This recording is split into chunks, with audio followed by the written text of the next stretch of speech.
नाज़रीन कराम, बंदगी सिर्फ लफ्ज़ों या ख़यालात का नाम नहीं बल्कि अपने जिस्म के हर हिस्से को अल्लाह की मर्जी के मुताबिक हरकत देने का नाम है, जिसे ज़िक्र अमली कहते हैं। सूफिया कराम और औलिया अल्लाह फरमाते हैं कि जैसे किसी नक्शे पर अगर आलीशान महल की तस्वीर बनी हो तो वह आपको सर्दी और बारिश से नहीं बचा सकते जब तक कि आप उस नक्शे को ईंट और पत्थर की सूरत में जमीन पर तामीर ना कर दे। बिल्कुल इसी तरह तस्बीह के दानों पर सुभान अल्लाह पढ़ना इस बंदगी का एक नक्शा है और अपने हाथों और पाँवों से अल्लाह की मर्जी वाले काम करना इस बंदगी की तकमील है,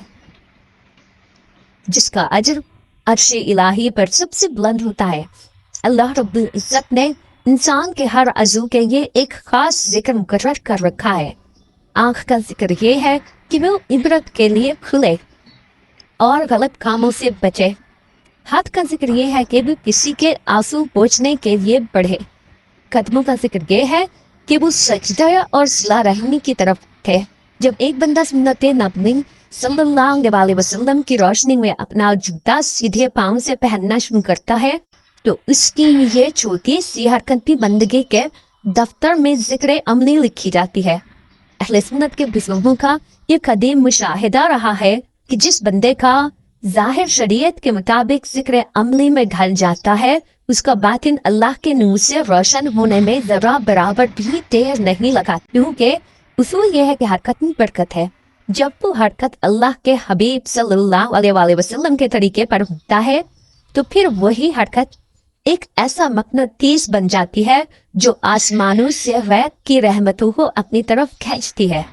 जिक्र अमली का सबसे आला मकाम ये है कि बंदा हर वक्त इस एहसास में रहे कि मेरे बदन का मालिक मुझसे क्या काम लेना चाहता है। उसने नियत की वो एटमी ताकत जो आपके हर जायज़ दीन दुनियावी काम को भी अल्लाह के हुजूर सजदा बना देती है। याद रखिए कि बंदगी सिर्फ तस्बीह के दानों या मसल्ले के चारों कोनों तक तो महदूद नहीं है, बल्कि ये एक ऐसी कीमिया गरी है कि अगर इंसान को इसका हुनर आ जाए तो वो दुनिया की मिट्टी को भी आखिरत के सोने में बदल सकता है। मुफस्सिरीन और उलमाए कराम फरमाते हैं कि आमाल के इस पूरे कारखाने का रिमोट कंट्रोल बंदे की नीयत में छुपा होता है। हमारे प्यारे आका हजरत मोहम्मद सल्लल्लाहु अलैहि वसल्लम ने इरशाद फरमाया, इन्नमल आमालु बिन्नियात, यानी तमाम आमाल का दारोमदार सिर्फ और सिर्फ नियतों पर है। अगर आपकी नियत का किबला दुरुस्त हो जाए तो आपके 24 घंटे की जिंदगी बंदगी में बदल सकती है। नियत एक ऐसी पारस चीज है कि अगर ये किसी कोयले जैसे दुनियावी काम से भी टकरा जाए तो इसे हीरा बना देती है।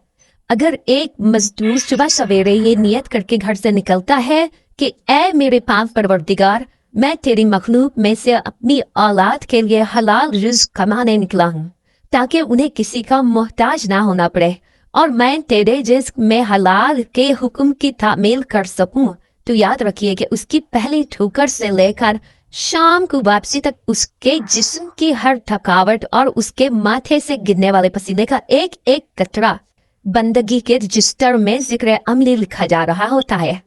अल्लाह वाले सारा दिन लोगों के दरमियान रहकर भी सबसे बड़े जाकिर कहलाते थे, क्योंकि उनकी नीयत की सुई हमेशा मदीना मुनव्वरा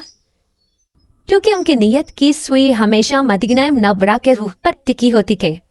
वो खाना भी इस नीयत से खाते थे कि मौला ये जिस्म तेरी अमानत है और मैं इसे इसलिए तवाना कर रहा हूँ ताकि तेरी इबादत में मुझसे सुस्ती ना हो। सुन्नत नबवी सल्लल्लाहु अलैहि वसल्लम की इत्तबा और जिक्र अमली की वो कामी तस्वीर है कि जिसे अपना कर एक आम मिट्टी का इंसान भी फरिश्तों का इमाम बन जाता है। अहले सुन्नत व जमात का ये बुनियादी और पुख्ता नजरिया है कि बंदगी का कोई भी दावा उस वक्त तक अल्लाह के दरबार में कबूल नहीं होता जब तक कि इस पर मोहर मुस्तफ़ा सल्लल्लाहु अलैहि वसल्लम सब्त ना हो। अल्लाह रब्बुल इज्जत ने कुरान मजीद में बरमला ऐलान फरमाया, लक़द काना लकुम फी रसूलिल्लाहि उस्वतुन हसना, बेशक तुम्हारे लिए अल्लाह के रसूल की जिंदगी में बेहतरीन नमूना है। जब आप सुन्नत के मुताबिक दस्तरख्वान पर बैठते हैं तो वो सिर्फ पेट भरने का अमल नहीं रहता बल्कि वो एक मुसलसल जिक्र बन जाता है। जब आप हुजूर सल्लल्लाहु अलैहि वसल्लम की बताई हुई तरतीब के मुताबिक विश्वास करते हैं یا جب آپ اپنے بالوں میں تیل لگاتے ہیں تو وہ عام دنیاوی کام نہیں رہتا، بلکہ وہ مدینہ منورہ کی خوشبو میں بس کر اللہ کے حضور ایک بہت بڑا نذرانہ بن جاتا ہے۔ بزرگان دین فرماتے ہیں کہ عشق کا تقاضا یہ ہے کہ محبوب کی ہر ادا کو اپنے اوپر نافذ کر دیا جائے، اور جب کوئی غلام اپنے آقا حضرت محمد صلی اللہ علیہ وسلم کی نقل اتارتا ہے تو رب کائنات کو اپنے بندے کی یہ ادا اس قدر پسند آتی ہے کہ وہ اسے اپنی ولایت کی قبا پہنا دیتا ہے۔ آج ہمارے معاشرے میں سنت کو صرف داڑھی اور پگڑی تک محدود سمجھ لیا گیا ہے، حالانکہ سنت تو تجارت میں بھی ہے، سنت تو ہمسایوں کے ساتھ حسن سلوک میں بھی ہے، اور سنت تو اپنے دشمنوں کو معاف کر دینے میں بھی ہے۔ مخلوق کی خدمت اور حقوق العباد کی ادائیگی وہ عملی ذکر ہے جو انسان کے گوشت پوست کو بندگی کا لباس پہنا دیتے ہیں۔ یاد رکھیے کہ تمام مشائخ اور اولیاء اللہ کا یہ پختہ اور متفقہ راستہ ہے کہ تصوف صرف گوشہ نشینی یا تصدیق کے دانوں پر انگلیاں گھمانے کا نام نہیں ہے، بلکہ اصل صوفی اور ذاکر تو وہ ہے جس کا ہاتھ تسبیح پر وہ بغیر دل اللہ کی مخلوق کے لیے دکھی ہو، اللہ کی مخلوق کے لیے اس میں طلب موجود ہو۔ آپ صلی اللہ علیہ وسلم نے ارشاد فرمایا ہے کہ ساری کی ساری مخلوق اللہ کا کنبہ ہے، اللہ کے نزدیک سب سے پیارا وہ شخص ہے جو اس کے کنبے یعنی اللہ کے بندوں کے ساتھ اچھا سلوک کرے۔ ذرا اس مقام پر ٹھہر کر اپنے گریبان میں جھانک کر دیکھیں کہ ہم اپنے رب سے پیار کا دعویٰ تو کرتے ہیں، مگر کیا ہمیں رب کے بندوں سے پیار کرنا بھی آتا ہے؟ کیا کبھی ہم نے یہ سوچا ہے کہ کسی بھوکے کو ایک وقت کی روٹی کھلا دینا بظاہر ایک دنیاوی کام نظر آتا ہے، مگر جب اس کے پیچھے نیت ہو کہ مولا یہ تیرا بندہ بھوکا ہے اور میں تیرے حکم کی خاطر اس کا پیٹ بھر رہا ہوں، تو یقین جانیے کہ وہ ایک نوالا آپ کی زندگی بھر کے گناہوں کی توبہ بن جاتا ہے۔ عزیز دوستوں، یاد رکھیں کہ آپ کی آنکھیں، آپ کے کان، آپ کی زبان، آپ کے ہاتھ اور آپ کے پاؤں، یہ سب اللہ کی دی ہوئی وہ عظیم نعمتیں ہیں جن کا حساب قیامت کے دن ایک ایک ذرے کے برابر دینا ہوگا۔ صوفیہ کرام فرماتے ہیں کہ آنکھ کا اصل ذکر یہ ہے کہ وہ ہر ایسی چیز سے پھر جائے جو اللہ کی نافرمانی کی طرف بلاتی ہو۔ جب آپ کے سامنے گناہ کا منظر آئے اور آپ اللہ کی حیا کی وجہ سے اپنی نظریں جھکا لیں تو اس وقت پلک جھپکنے کا وہ عمل ہزار تسبیحوں سے افضل ذکر عملی قرار پاتا ہے۔ اس طرح کان کا ذکر یہ ہے کہ وہ کسی مسلمان بھائی کی غیبت نہ سنے، بجھوٹی کہانیوں اور فضول گوئی سے دور رہے اور صرف حقی آواز قرآن کی تلاوت اور نعت رسول صلی اللہ علیہ وسلم سے محظوظ ہو۔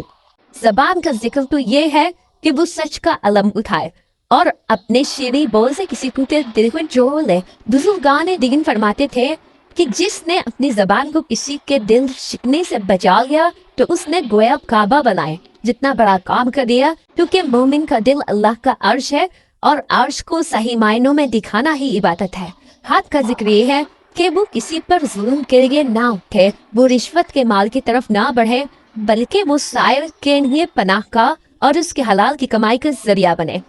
خلاصہ یہ ہے کہ بندگی صرف رسموں کا نام نہیں، بلکہ بندگی تو اپنی پوری ہستی کو اللہ اور اس کے رسول صلی اللہ علیہ وسلم کی مرضی میں مٹا دینے کا نام ہے۔ کتنا خوش نصیب ہے وہ شخص جس کا بازاروں میں چلنا اور دفتروں میں کام کرنا بھی ذکر میں لکھا جا رہا ہے، کیونکہ اس کی نیت صاف ہے، اس کے اعمال سنت کے مطابق ہیں اور اس کا اخلاق نبی صلی اللہ علیہ وسلم سے ہے۔ آج ہمیں اپنے آپ سے یہ وعدہ کرنا ہے کہ ہم چھوٹے سے چھوٹے عمل میں بھی سنت تلاش کریں گے۔ ہم کھانا شروع کریں تو بسم اللہ کے ساتھ کریں، ہم پانی پیئیں تو بیٹھ کر 3 سانسوں میں پیئیں، اور جب ہم رات کو سونے کے لیے لیٹیں ہیں تو اسی دھیان کے ساتھ کہ مولا تیرے حبیب صلی اللہ علیہ وسلم ایسے سوتے تھے تو میں بھی تیرے حبیب کی نقل کر رہا ہوں۔ یہ وہ عمدہ ذکر ہے جسے آج دنیا ٹویٹر، ریل اور لائف اسٹائل کہتی ہے، مگر مسلمانوں کے لیے یہ ان کا سب سے بڑا ہتھیار اور سرمایہ ہے اور ان کا سب سے مضبوط قلعہ ہے۔ جب بندہ اس کیفیت میں بن جاتا ہے تو پھر کائنات کی ہر طاقت اس کی مدد کے لیے جھکتی ہے اور وہ مقام پا لیتا ہے جس کے بعد فنا کی کوئی حقیقت نہیں۔